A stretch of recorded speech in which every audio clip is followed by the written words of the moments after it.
সাহিত্যিক হরিনারায়ণ চট্টোপাধ্যায় 1916 সালে কলকাতার ভবানীপুরে জন্মগ্রহণ করেন। ছোটদের জন্য তিনি লিখেছেন বহু ছোট গল্প, রহস্য কাহিনী এবং বিশেষ করে ভূতের গল্প। হরিনারায়ণ বেতার নাটকে অভিনয় করতেন। কৌতুক অভিনেতা ভানু বন্দ্যোপাধ্যায়ের অসংখ্য জনপ্রিয় রম্য নাটক তার লেখা। আজকে হরিনারায়ণ চট্টোপাধ্যায়ের একটি ভৌতিক গল্প, পিছনের জানলা। তাহলে শুরু করা যাক। আচমকা বদলির হুকুম এলো কলকাতা থেকে গয়া। মোট ঘাট বেঁধে গয়া পৌঁছে দেখি প্ল্যাটফর্মে সুখলাল দাঁড়িয়ে। সুখলাল অফিসের কাজে অনেকবার কলকাতা এসেছে, এক অফিসেরই লোক, সেই সূত্রেই আলাপ। সুখলাল বলল, আপনার জন্য একটা বাসার জোগাড় করে রেখেছি, শহরের একটু বাইরে, বেশ নিরিবিলি জায়গা, আপনার ভালোই লাগবে, শহর থেকে মাইল 2 দূর। বাড়িটা এক নজরে ভালোই লাগলো, একতলা, চারিদিকে বাগান, মানে একসময় বাগান ছিল, এখন আগাছার জন্য কিছুটা জঙ্গলের চেহারা নিয়েছে। 2খানা ঘর, একটা বসবার আর একটা শোবার, এছাড়া ছোট একটা রান্নাঘর। শুকলাল বাড়ির মধ্যে ঢুকে 2 দিকে জানলাগুলো খুলে দিল। শীতের অল্প ঠান্ডা বাতাস ভালোই লাগলো। চারপাশের বাড়ি না থাকায় অনেক দূর পর্যন্ত দেখা গেল উঁচু নিচু মাঠ, গাছপালা, ঝোপঝাড়। রান্নাঘরে ঢুকে শুকলাল বলল, পিছনের এ জানলা কিন্তু খুলবেন না। জিজ্ঞাসা করলাম, কেন?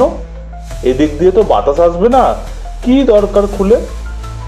আর কিছু বললাম না, জিনিসপত্র গোছাতে আরম্ভ করলাম।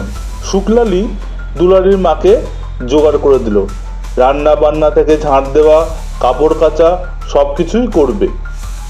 দিন 3 পরে দুলারির মাকে জিজ্ঞাসা করলাম, শুকলাল বাবু রান্নাঘরের জানলাটা খুলতে বারণ করেছে, কেন বলো তো? দুলারির মা অনেকক্ষণ ধরে আমার দিকে চেয়ে রইল, দৃষ্টিতে কৌতূহল আর বিস্ময়। তারপর বলল, ও জানলাটা নাই খুললেন বাবু। কিন্তু কেন? রান্নাঘরের জানলা তো, খাবার জিনিস থাকে, যদি ধুলোবালি পড়ে কিংবা কুকুর বেড়াল ঢুকে পড়ে।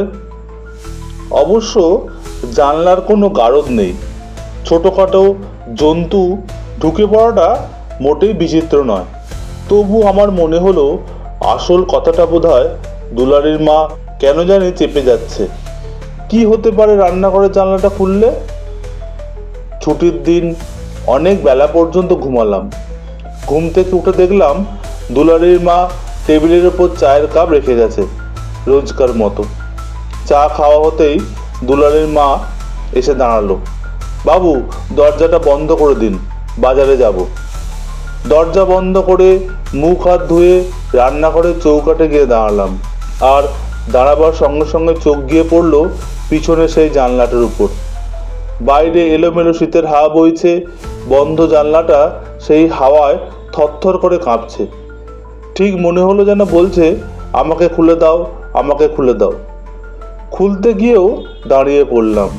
সবাই বারণ করেছে, তখন কি দরকার জানলাটা খুলে? কিন্তু সঙ্গে সঙ্গে ছেলে মানুষের ভয়টা দূর করে সজোরে জানলায় ধাক্কা দিলাম। জানলাটা কিন্তু খুলল না। অনেক দিন না খোলার জন্য জানলাটা এঁটে গেছে। আমার মনেও তখন জেদ চেপে গেল। প্রাণপণ শক্তিতে জানলাটা খোলবার চেষ্টা করতে লাগলাম। 4 ধাক্কা দেওয়ার পর জানলাটা খুব শব্দ করে খুলে গেল। খোলার সঙ্গে সঙ্গেই আশ্চর্য কাণ্ড, বাইরে থেকে গরম একটা হাওয়ার ঝলক ঘরের ভেতরে এসে ঢুকলো। কেন এমন হলো? অন্য জানলা দিয়ে তো বেশ ঠান্ডা হাওয়া আসছে, শীতের স্বাভাবিক হাওয়া। তবে কি অনেক দিন বন্ধ থাকার জন্য হাওয়াটা এরকম গরম? ঠিক বুঝতে পারলাম না। এগিয়ে গিয়ে জানলার পাশে গিয়ে দাঁড়ালাম। কি আছে বাইরে যার জন্য এই জানলাটা খোলা নিষেধ ছিল? এদিক ওদিক দেখতে গিয়ে নজরে পড়ল কাছেই একটা ঝাঁকড়া গাছের নিচে একটা কবর। কবরের সাইজ দেখে মনে হলো ছোট বয়সের কেউ শুয়ে আছে। কবরের মাথার কাছে সাদা রঙের ক্রস। এই ব্যাপার, এর জন্যই এত কাণ্ড। শুক্লা আর দুলারির মা কি মনে করেছিল কবর দেখে আমি ভয় পাবো? তাই জানলাটা খুলতে মানা করেছিল? তাছাড়া আর কি হতে পারে, আর তো কিছু চোখে পড়ছে না। এমন সময় সদর দরজায় খুটখুট শব্দ হতে রান্নাঘর থেকে বেরিয়ে এসে দরজা খুলে দিলাম। দুলালের মা বাজার নিয়ে ফিরেছে। আমাকে দেখে বলল, বাবু বুঝি ঘুমিয়ে পড়েছিলেন? অনেকক্ষণ ধরে দরজা ঠেলছি। আমি কোনো উত্তর না দিয়ে শোবার ঘরে চলে এলাম। একটু পরেই রান্নাঘর থেকে দুলারির মায়ের চিৎকার কানে এলো, এ কি, এই জানলা কে খুললো? সর্বনাশ, কে এমন কাজ করলে? রান্নাঘরে গিয়ে অবাক হয়ে গেলাম। বাজারের জিনিস চারিদিকে ছড়ানো, দুলারির মায়ের এলোমেলো বেশ, খোলা চুল, লাল দুটো চোখ, চিৎকার করে চলেছে সমানে, কি হলো? সরো সরো, আমি জানলা বন্ধ করে দিচ্ছি।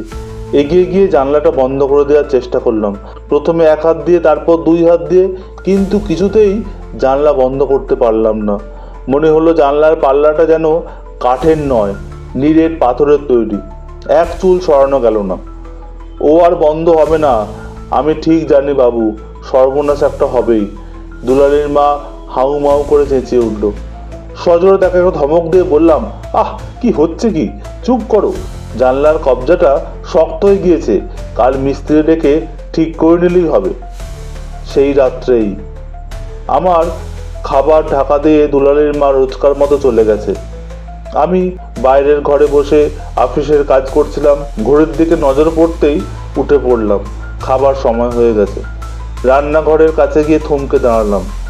খাবারের ঢাকা খোলা, থালার কাছে বছর ছয়েকের এক শিশু, ধবধবে গায়ের রং, এক মাথা কোকড়ানো সোনালি চুল, নীল দুটি চোখ। শিশুটি দাঁড়িয়ে নেই, অনবরত থালাটার চারপাশে ঘুরছে। হাত দিয়ে চোখ দুটো রগড়ে নিলাম, ভুল দেখছি না তো? ঘরের মধ্যে শিশু আসবে কি করে? না, সেই এক দৃশ্য, শিশুটি ঘুরপাক খাচ্ছে খুব ধীর পায়ে। একটু পরেই শিশুটি থেমে গেল, মুখ তুলে দেখলো আমার দিকে, নীল দুটি চোখের অদ্ভুত দৃষ্টি। আমার সারা দেহ যেন হিমের স্পর্শে অসাড় হয়ে গেল। শিশুটি পিছন ফিরে রান্নাঘরের দিকে চলতে শুরু করলো। আমি সাহস করে তার দিকে এগিয়ে গেলাম। কিছুটা গিয়ে আর যেতে পারলাম না। ঠিক জানলার কাছে যেতেই অসহ্য গরম হাওয়া, বাড়িতে আগুন লাগলে যেমন গরম তাপ লাগে, অবিকল সেই রকম একটা ধোঁয়ার কুণ্ডলী। তারপর শিশুটিকে আর দেখতে পেলাম না। কিছুক্ষণ দাঁড়িয়ে থেকে সন্দেহ হলো, সবই হয়তো আমার মনের ভুল। ছোট্ট একটা কবর দেখে শিশুটিকে কল্পনা করে নিয়েছি, সেই কল্পনা রূপই দেখেছি চোখের সামনে। খেতে বসতে গিয়েই থেমে গেলাম। থালার চারপাশ ঘিরে ছোট ছোট পায়ের চিহ্ন। দুপুরের দিকে বৃষ্টি হয়েছিল, বাইরের মাঠে জল জমেছে। শিশুটি বুঝি সেই জল পার হয়ে এসেছে। খাবারে হাত দিতে পারলাম না, উঠে এলাম। তাহলে এ তো আমার মনের ভুল নয়, শিশুটি সত্যি এসেছিল। এই প্রথমবার মনে হলো পিছনের জানলাটা না খুললেই ভালো করতাম। কাল মিস্ত্রি ডেকে জানলাটা আগে বন্ধ করে দিতে হবে। অনেকক্ষণ শোবার ঘরে পায়চারি করলাম, মাথাটা গরম হয়ে রয়েছে, এখন শুলেও ঘুম হবে না। বেশ কিছুক্ষণ পরে আবার রান্নাঘরে গেলাম। ভালো করে দেখলাম কোথাও কোনো পায়ের চিহ্ন নেই। অবশ্য জলের দাগ এতক্ষণ থাকবার কথাও নয়। তবু খাবার কোনো ইচ্ছা হলো না। এক সময় বাতি নিভিয়ে শুয়ে পড়লাম। সহজে ঘুম এলো না, এপাশ ওপাশ করতে লাগলাম। রাত তখন কটা জানি না। গলায় খুব একটা ঠান্ডা স্পর্শ পেয়ে চমকে জেগে উঠলাম। জানলার কাচের মধ্যে দিয়ে চাঁদের আলো এসে বিছানার উপর পড়েছে। কোনো অস্পষ্টতা নেই। সেই শিশুটি এক হাত দিয়ে আমার গলা আঁকড়ে ধরে পাশে শুয়ে আছে। সবলে শিশুটিকে আমি সরিয়ে দিতে চাইলাম, পারলাম না। এইটুকু শিশুর কি অসীম শক্তি! হঠাৎ দেখতে দেখতে আশ্চর্য রূপান্তর ঘটল। শিশুটির দেহের মাংস আস্তে আস্তে মিলিয়ে গেল, পরিবর্তে একটা কঙ্কাল বিছানায় শুয়ে একভাবে হাত দিয়ে আমার গলা বেষ্টন করে রয়েছে, হাড়ের শক্ত বাঁধন। চিৎকার করে উঠলাম, প্রাণপণ শক্তিতে হাতটা সরাবার চেষ্টা করলাম, পারলাম না। আবার সেই আগুনের হলকা, মনে হলো সেই তাপে আমার মাংস বুঝি গলে গলে পড়বে, আমিও কঙ্কালে পরিণত হব। তারপর কি হলো আমার জানা নেই। অনেকগুলো লোকের ক্ষীণ কণ্ঠ, তাদের পায়ের আওয়াজ। জ্ঞান হতে দেখলাম বিছানায় শুয়ে আছি, পাশে শুক্লাল আর একজন ডাক্তার। একটু দূরে দুলালির মা দাঁড়িয়ে আছে। শুনলাম পরের দিন সকালে বাড়ির মধ্যে না পেয়ে খুঁজতে খুঁজতে দুলালির মা আমাকে পিছনের মাঠে পেয়েছে। সেই ছোট্ট কবরটার পাশে শুয়েছিলাম আমি। কখন কিভাবে যে সেখানে গেছি জানি না।